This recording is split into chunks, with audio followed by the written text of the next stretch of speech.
It's not been the best of times for Leeds this past month, I think it's fair to say. First being knocked out in the third round of the FA Cup with a 2-1 loss at Newport. Then they had a massive backlash after releasing a new club crest, which they are no longer going through with. And not picking up a win in 7 games has seen the sacking of manager Thomas Christiansen, who has been replaced by former Barnsley manager Paul Heckingbottom. I'll be going through all this with Leeds United expert for the Yorkshire Evening Post, Phil Hay. Phil, how are you doing? I'm very well, thank you. Good. First of all, I just want to get your thoughts on the sacking of Thomas Christiansen. Do you think it was the right call? I think it was the right timing. I one of the people who felt that Christiansen did well to cope with what was a big job and a big ask for him. He was a fairly obscure coach coming in from Cyprus, where he'd done well and very new to the Championship. And in patches of the season, the team performed well under him. He coped well with adapting to the league. But latterly, and particularly through January, the form was poor, the discipline was appalling.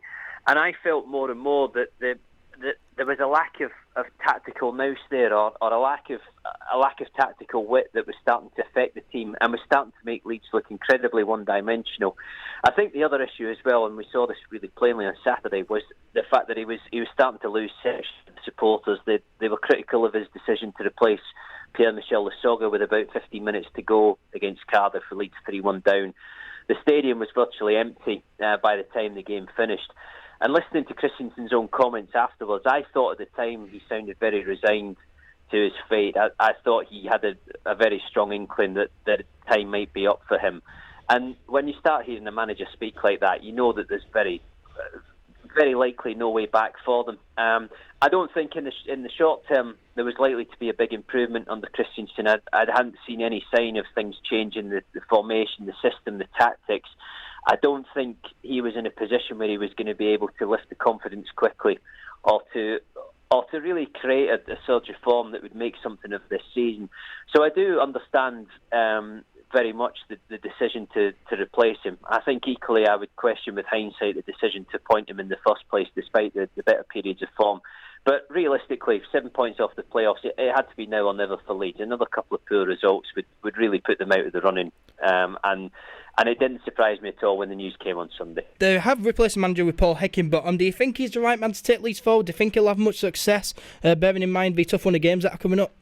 He's an interesting appointment, and it's funny because on the face of it, and at face value, you would look at the situation at Barnsley and say that Heckingbottom was in pretty grave danger of taking them down this season. But if you look at the bigger picture, there have been a huge number of player sales there. He has coped with a scenario where his better players have constantly been flogged for cash at pretty crucial times. Club were 8th in the Championship after they beat Leeds at Oakwell last January and lost Winnow, Hourihan and Bree that month before the end of the transfer window and kind of tailed off to mid-table. So I think he does have huge potential. And what's been striking for me is been speaking to people in the game, agents and managers and other players, and finding the number of people who have very good things to say about him, the number of people who really rate him as a coach and think he's got good potential, he's going to go on to big things. And you can see that as well from Sunderland's attempt to point him from the fact that Forest were very interested before they took on Aitor Karanka. And I think he is a young, talented head coach with very big potential and with the potential to go on to big things.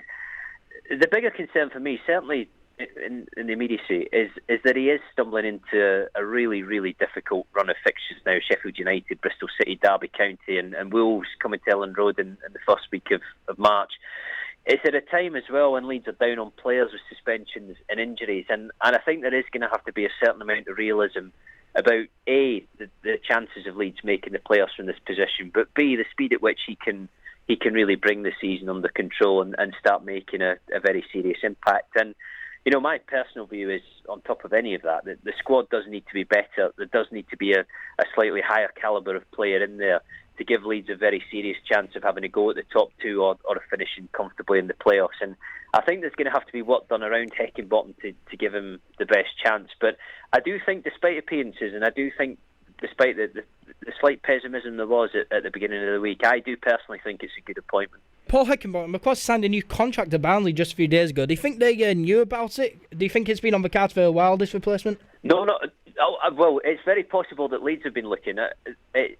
it's rare these days for clubs to be completely blindsided by the sacking of a manager and to decide overnight that somebody needs to go. I went to interview Andrea Radrizzani, the club's owner, yesterday, and he was very honest in admitting that he'd been thinking about replacing Christiansen since the early part of January, particularly after the FA Cup defeat to Newport, which you mentioned in your introduction.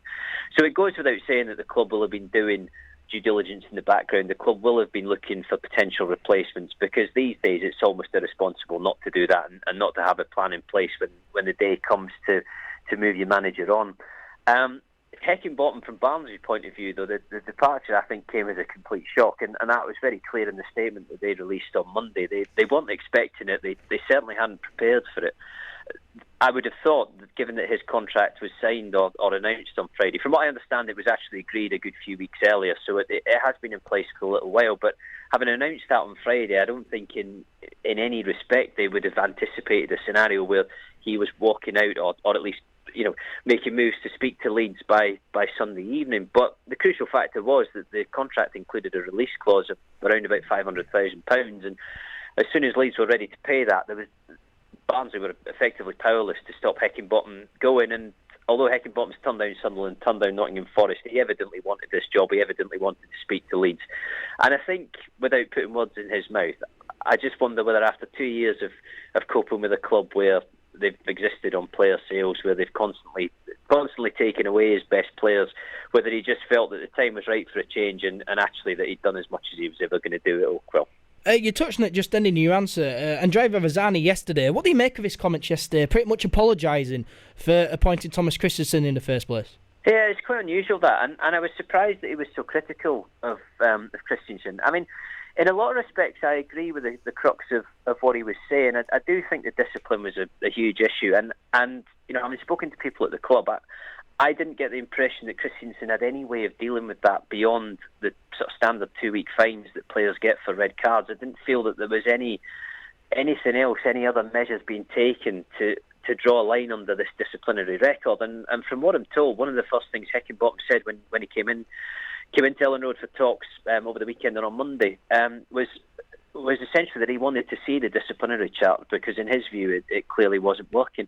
As I say, tactically as well, I did feel that Leeds had boiled down to a very one-dimensional and quite weary 4-2-3-1, which didn't seem to have any scope to adapt or to change depending on how games were going. And essentially, I don't think it was working. I think the change had to be made. And as much as I don't think anybody can be critical of Christiansen on a personal level, because he was a nice man, he was a warm character, he was a friendly character, I don't think in the end he was suited to the job. And as Radrizzani said, I do think at this stage of his career it was possibly too big for him. But it is quite strange to see Radrizzani be that critical. That was very much the way that Massimo Cellino used to operate when managers went. And Leeds have been a different club certainly in a PR sense, since Cellino was bought out last May. But clearly Radrizzani wasn't happy with him. Clearly he was concerned. And I think what became very apparent when I was speaking to him yesterday is that he's had his doubts about him for a while. And this has been building and building for a few weeks. And really, Cardiff on Saturday was the final straw. Yeah, one name that has been on fans' lips has been Victor Orta. What are your thoughts on him and the director of football role? Because, of course, the new manager is going to have to fit into that system. He is. I mean, the interesting thing with Heckingbottom is that as recently as last month, he was talking about the need for Barnsley to bring in a recruitment specialist. And he's spoken a lot over the last year, 18 months, about the fact that the lack of personnel, the lack of staff at Barnsley was forcing him to do an awful lot of scouting, recruitment, administrative work that he could have done without, and was affecting his ability to coach as much as he would have wanted, to spend as much time with the players as he would want.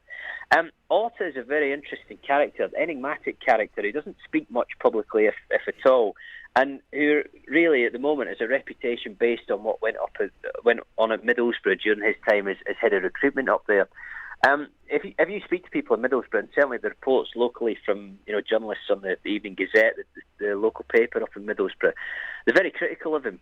He was cast towards the end of Middlesbrough's Premier League season as a nuisance, somebody who was interfering in the dressing room, was causing problems and divisions, and helping to create factions in I think what was a very divided squad.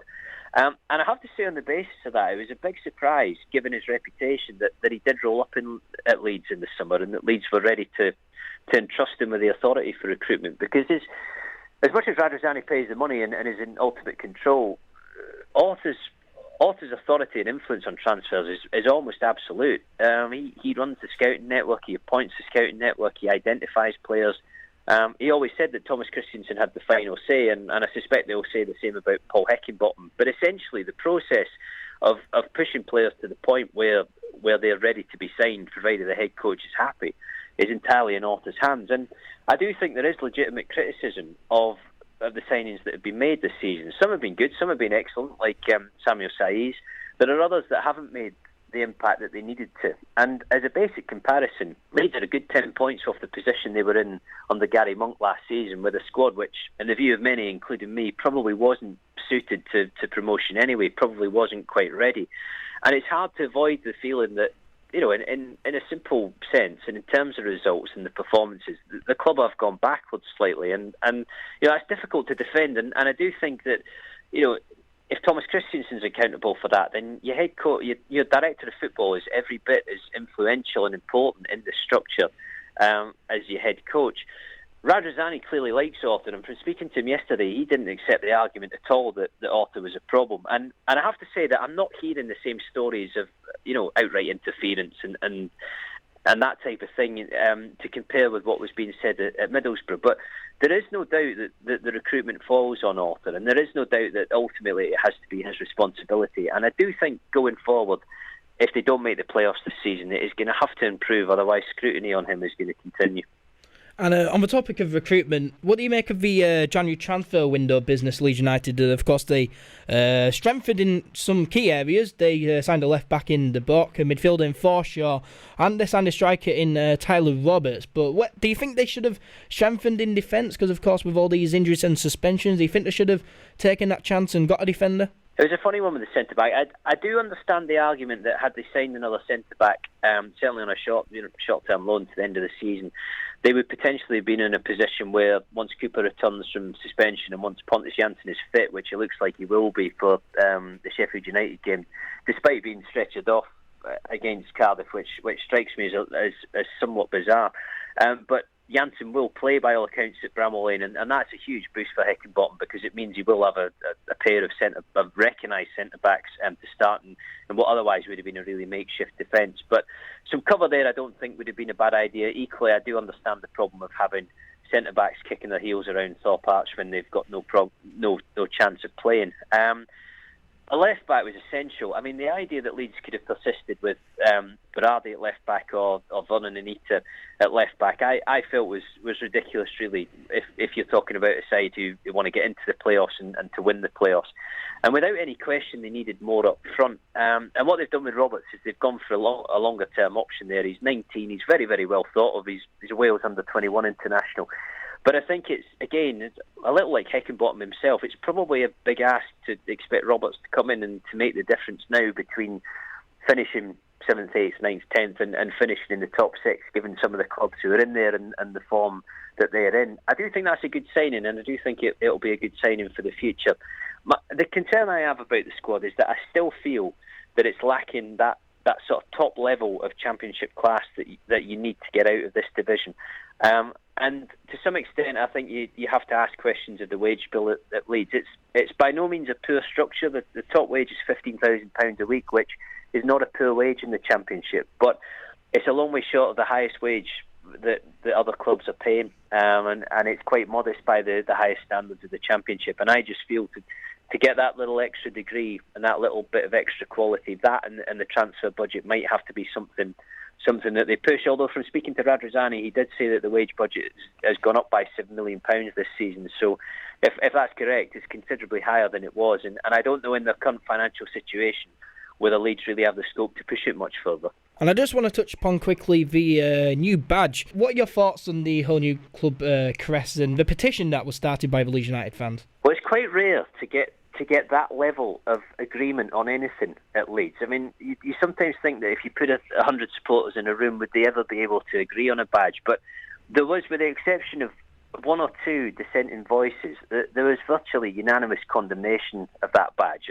And the club evidently realised that, because it was announced at midday and it was effectively withdrawn within about 7 hours, and that won't see the light of day. It most certainly won't be used as the club's crest. Radrizzani was saying to me yesterday that he genuinely does like it. He genuinely thinks there might be some way to use that as a bit of branding, but it isn't going to replace the Shield badge. And what they're going to do now is draw up a list of possibilities designed by supporters, give season tickets and members a vote on it, and ideally get a fairly conclusive outcome that gives them a decision and a badge that people are very happy with.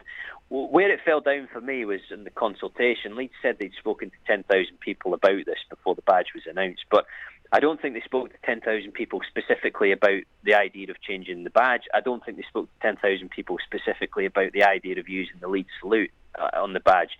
And as it turned out, there was no enthusiasm at all for the Leeds salute to be used in that way. If that was to be the badge, there wasn't really any enthusiasm for a change at all. And I think it is a lesson in how to understand your support, how to engage with your support, and how to properly canvass them on an issue like that. It without any doubt, a club do not want to go through the sort of ridicule that they faced in the 3 or 4 hours after that was released. So it's something to move on from. It's something to forget, and it's the sort of PR disaster that they won't want to experience again. And just finally, where do you think Leeds will finish this season? Do you think they'll make the playoffs? I don't think they'll be a far distance off, but if I'm being perfectly honest at the moment, they look a little short to me. They look short on numbers, they look short on form, they look short on goals, and as I said earlier, with regards to the wage bill, I don't think they've quite got the degree of class in that team that they need. That's not to say they won't, because I still think the opportunity is there if the results can come, but it's almost unfortunate for Heckingbottom that he is getting thrown into an away game to Derby and a home game with Wolves, a visit to Bramall Lane this weekend. Leeds have still got to go to Aston Villa, they've still got to go to Fulham, they've still got to go to Preston and to Norwich. Really difficult games before the end of the season. They're on 44 points at the moment. They're a long way back from where they were last season, and they're going to need a very, very consistent run now to the end of the year to get themselves in there. I'd never say never, and as I say, I think they'll certainly finish top half. I think they'll certainly be relatively close, but my personal view is I'm not convinced.